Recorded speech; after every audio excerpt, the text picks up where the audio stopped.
अस्सलामुअलैकुम my YouTube family, कैसे हैं आप सब लोग। आप सब लोगों को वेलकम टू किचन एक्सप्लोरर। और आज हम बनाने जा रहे हैं बन कलेजी, जो कि तवा पर बनती है और स्ट्रीट स्टाइल में ही हम इसे बनाएंगे। तो जल्दी जल्दी इंग्रेडिएंट्स को देख लेते हैं। सबसे पहले मैंने लिया है मटन की कलेजी और ये है 1.5 पाव, और इसे इतने पीसेस में काट लिया। बहुत बड़े पीस नहीं रखने, अच्छे नहीं लगते, और बंस भी मैं छोटे ही यूज़ करूँगी। तो ये जितनी छोटी साइज़ में अगर आप काटते हैं वो ज़्यादा बेहतर है। अच्छा, बाकी इसमें डलता है मोटा मोटा सा कुटा हुआ। ये देखिए कि मोटा मोटा सा होता है, इसके अंदर बिल्कुल फाइन नहीं होता है। मोटा मोटा सा 1 टेबलस्पून गार्लिक, 1 टेबलस्पून जिंजर। मतलब ये इसके अंदर इसकी क्वांटिटी ज़्यादा होती है। बाकी जो है वो हमें क्या चाहिए, मैंने लिए थे 5 दरमियाने वाले हरी मिर्च और 3 मैंने लिए थे छोटी हरी मिर्च। ये भी इसमें ज़्यादा डलता है क्योंकि ये काफ़ी स्पाइसी सा होता है। डिपेंड करता है आपको कैसा स्पाइस चाहिए, तो आप कम कर सकते हैं। एक मैंने मीडियम से थोड़ा बड़े साइज़ का अनियन लिया है, इसे भी मैंने इस तरीके से मोटा मोटा चॉप किया है, लाइक जस्ट मशीन में पल्स दिया है। मैंने लिया है 2 टीस्पून कुटी हुई लाल मिर्च, 1 टीस्पून से थोड़ा कम लिया है सॉल्ट, 1 टीस्पून से थोड़ा सा कम लिया है, आप हाफ टी स्पून ही कंसीडर कर लें, गरम मसाला। सॉल्ट तो हम वैसे भी कम ज़्यादा कर सकते हैं। गरम मसाला हाफ टी स्पून। एक मैंने बड़े साइज़ का टोमेटो लिया था, वो ग्रीन चिलीज़ मैंने उसी ब्लेंडर में वो ब्लेंड किया था। एक्चुअल ब्लेंड नहीं किया, इसे भी यही मैंने जस्ट पल्स दिए हैं, तो इसलिए इसमें ग्रीन चिलीज़ नज़र आ रहे हैं। एक टोमेटो को पील करने के बाद मैंने इसे भी जस्ट पल्स दिया था।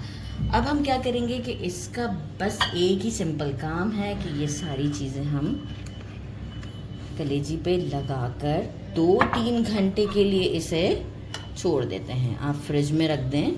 इसके बाद आप ओवरनाइट भी रख सकते हैं, जितना अच्छा मैरिनेशन होगा। ऐसा कुछ नहीं है इसमें कि इसे हमें विनेगर लगा के क्लीन करना है। अच्छे से बस कलेजी को वॉश कर लें 4 से 5 पानी से, और ख़त्म हो गई कहानी। स्ट्रेनर में स्ट्रेन कर लें। एक अच्छा सा मिक्स देते हैं इसे, और आपको लुक चेक करवाते हैं कि मिक्स देने के बाद ये कैसी लुक पर होती है। ये देखें, अच्छे से मैरिनेट कर दिया है मैंने इसे। लिड लगाकर मैं इसे फ्रिज में रख देती हूँ फॉर 3 to 4 आवर्स के लिए। इसके बाद हम इसे डायरेक्ट तवे पर बनाएंगे और बंस में हम इसे आपको रेडी करके शो करेंगे। 4 आवर्स के लिए फ्रिज में रख दिया था और इतनी अच्छी खुशबू आ रही है।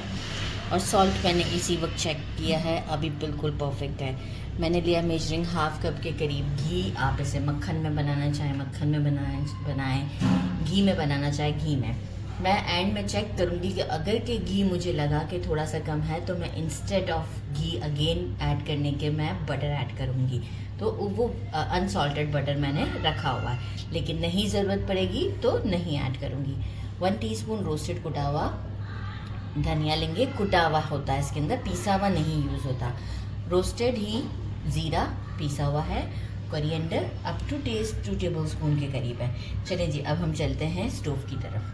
वाइट सा तवा ले लिया है, लोहे का तवा है, लेकिन वो आयरन का जो तवा होता है वो काफ़ी छोटा है और उस पर लेड इजीली नहीं लग रहा था, तो इसलिए फिर मैंने ये वाला तवा ले लिया। अगर आपके पास आयरन का तवा है तो वेरी गुड, क्योंकि लेड मेरा इस पर ही फिक्स हो रहा था। घी को हम अच्छे से गर्म करते हैं, साथ में सिंपल हमारा काम आसान।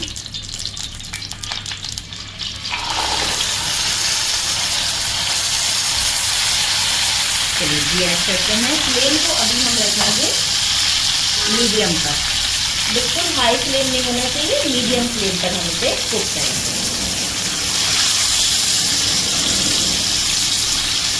थोड़ा सा फैला देते हैं इसे।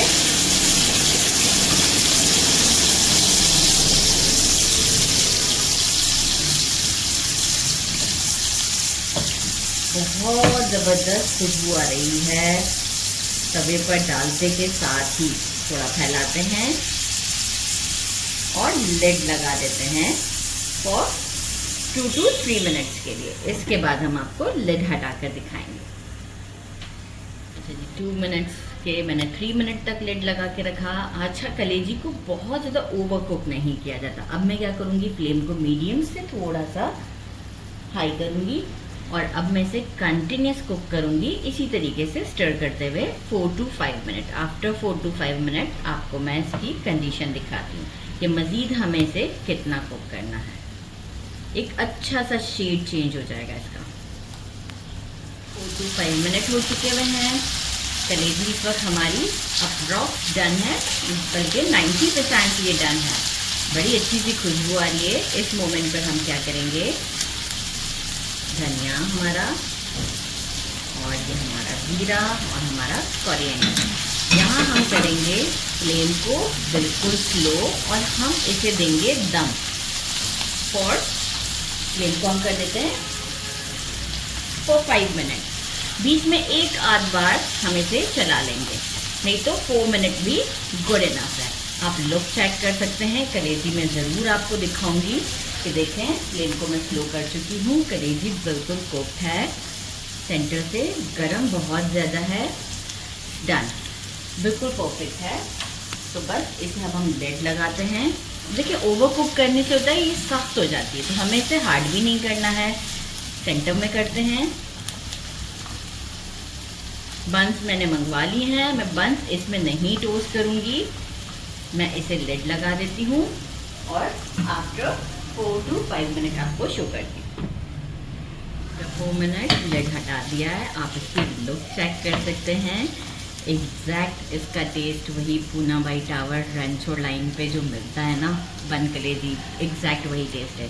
अच्छा, मैं ये जो एक्सेस घी है ये वेस्ट नहीं करूँगी, मैं इसी में बन को टोस्ट करूँगी। तो इसे मैं साइड पे निकाल लेती हूँ और फिर बंस को अपने टोस्ट करते हैं।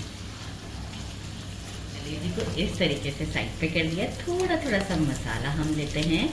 मैंने ये पाव बंस मंगा लिए हैं। इसकी स्पेशलिटी ये राउंड वाले बंस नहीं हैं, इसकी स्पेशलिटी यही है। थोड़ा सा मसाला इस तरफ किया और बहुत जल्दी पहले तो वो करूँगी ताकि जो है वो दोनों साइड पे अच्छे से लग जाए। बंस को टोस्ट करते हैं। थोड़ा सा फ्लेम को बढ़ाएंगे क्योंकि ये साइड पर है तो इस तरफ फ्लेम नहीं आ रहा। मैं इसे और इस तरीके से कर देती हूँ तो और इजी हो जाएगा हमारे लिए। बंस में फ्लेवर बहुत अच्छा आता है। तो देखिए जनाब, हमारे बंस की लुक कैसी है। थोड़ा सा हम यहाँ से भी प्रेस करेंगे ताकि थोड़ा सा ऊपर से जिसका टॉप है अच्छा सा क्रिस्पी सा हो जाएगा। बंस को टोस्ट कर दिया है अभी हमने। आपको मैं लुक चेक कर रहा हूँ, ये देखिए ज़बरदस्त। थोड़ा सा और कर देते हैं या गुड इनफ है। चलिए जी, अब इसी तरीके से मैं अपने बाकी के बंस को भी टोस्ट कर लेती हूँ और फिर मिलते हैं डिश आउट पर। मैंने इसे डिश आउट कर दिया है। ये मेरा स्टाइल है जो मैं वहाँ से ख़रीद कर खाती थी। इस तरीके से बन में वो लोग डाल के देते हैं, बाकी मैंने ये रेडी रखे हुए हैं जैसे खाना चाहें। अच्छा, मैं आपको कलेजी भी दिखाऊं। ये देखें, बिल्कुल सॉफ्ट ज़बरदस्त सी कुक्ड है। अब हम ट्राई करते हैं। बिस्मिल्लाहिर्रहमानिर्रहीम। लो, बिल्कुल वही टेस्ट है, बिल्कुल वही टेस्ट है। ज़रूर ट्राई कीजिएगा। मेरे चैनल को लाइक और सब्सक्राइब करना नहीं भूलिएगा। अपना ख्याल रखिएगा। अल्लाह हाफ़िज़।